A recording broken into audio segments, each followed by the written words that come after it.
contro Breganze tra le mura domestiche. Attenzione da casa sua Franco Giuliani, da poco riparte De Tommaso, bello il gioco e super gol da parte di Filippo De Tommaso con un'azione incredibile veramente. E altro gol clamoroso da parte di Montecchio. Ora possiamo anche rivedere grazie al DS.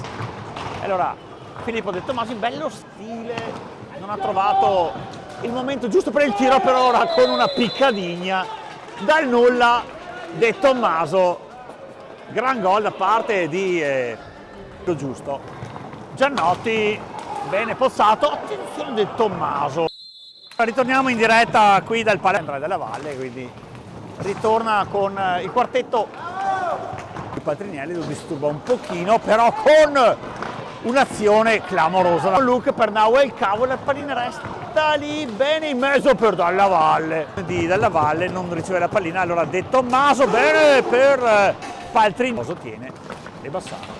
Pallina resta lì in qualche modo, stecca e poi a dire ai suoi no contropiedi, quindi non vuole assolutamente. Pico Dalla Valle per Nahuel Calvo, combinano i due, miracolo di Lupi. Pico Dalla Valle per Nahuel Calvo, combinano i due, miracolo di Lupi, alza e schiaccia da parte di Calvo, in qualche modo Andrea Dalla Valle segna il gol.